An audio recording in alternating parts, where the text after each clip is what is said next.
Bem-vindo ao podcast Estrangeiros e Peregrinos. A mensagem de hoje será apresentada por Dennis Allen. É comum falar sobre o outro lado da moeda, mas hoje eu quero falar sobre a outra moeda. E no final desta mensagem, darei a resposta à pergunta 608.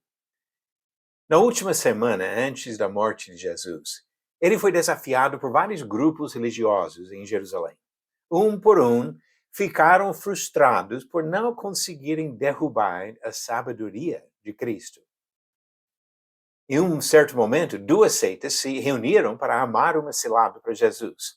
Diz no relato que encontramos em Mateus capítulo 22, começando no versículo 15, então os fariseus se retiraram e consultaram entre si como surpreenderiam Jesus em alguma palavra. E enviaram-lhe discípulos, juntamente com os herodianos, para lhe dizer: Mestre, sabemos que o Senhor é verdadeiro e que ensina o caminho de Deus de acordo com a verdade, sem se importar com a opinião dos outros, porque não olha para a aparência das pessoas. Assim sendo, diga-nos o que o Senhor acha. É lícito pagar imposto a César ou não? Esses novos aliados, acostumados a abordar questões políticas, achavam que a pergunta seria difícil demais. Se Jesus apoiasse o pagamento de impostos ao governo romano, ele ofenderia os patriotas judeus. Se ele falasse que não precisava pagar, os próprios herodianos diriam que ele estava incentivando revolta contra os romanos. Eles não estavam preparados para a resposta de Jesus.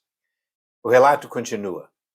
Mas Jesus, percebendo a maldade deles, respondeu: Hipócritas, por que vocês estão me pondo à prova?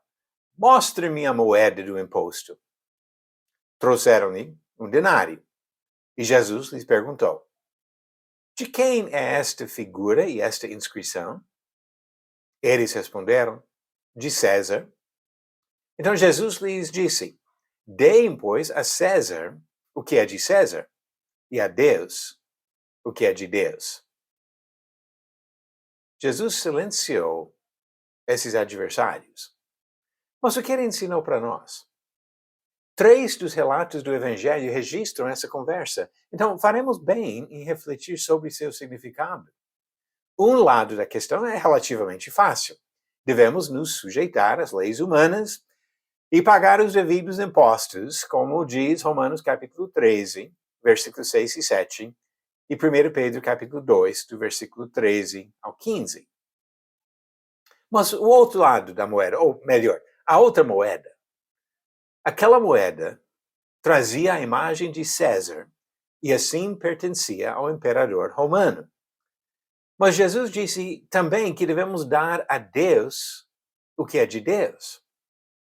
Nenhuma moeda de prata traz a imagem de Deus. Então, o que deve ser dado a ele? Será que aqueles doutores da lei entendiam? Será que nós entendemos? Voltemos à criação para achar uma resposta. Em Gênesis capítulo 1, versículos 26 e 27, Deus disse: Façamos o ser humano à nossa imagem, conforme a nossa semelhança. Assim, Deus criou o ser humano à sua imagem. A imagem de Deus o criou. Homem e mulher os criou. Qual moeda traz a imagem de Deus? O que pertence a Deus e deve ser dado a Ele? Os seres humanos foram feitos à imagem de Deus. E o que Ele pede? O que deve ser dado para Deus? Tudo que somos. E nada menos. Agora vamos passar para as perguntas do dia. Pergunta 608. Paulo agradeceu pela ajuda financeira recebida da igreja em qual cidade da Macedônia? Alternativas: A. Tessalônica, B. Bereia, C. Filipos ou D. Anfípolis. A resposta certa, alternativa C. Filipos. Diz Filipenses capítulo 4, versículos 15 e 16. E como vocês, filipenses, sabem muito bem, no início da pregação do Evangelho, quando parti da Macedônia, nenhuma igreja se associou comigo nessa questão de dar e receber, exceto vocês, somente. Porque até quando eu estava em Tessalônica, por mais de uma vez vocês mandaram o bastante para as minhas necessidades. A resposta é certa. A igreja de Filipos. A pergunta de hoje vem da história do Antigo Testamento. Quem matou Ben-Hadad, rei da Síria, e reinou em seu lugar? Alternativas A. Naaman, B. Jeú, C. Acabe ou D. Azael.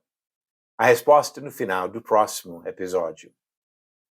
Devemos dar a César o que é de César e dar a Deus o que é de Deus.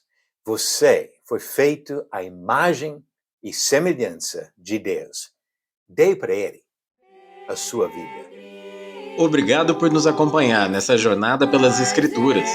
Volte amanhã para ouvir mais uma mensagem do podcast Estrangeiros e Peregrinos. Seguimos pelo mundo a viajar.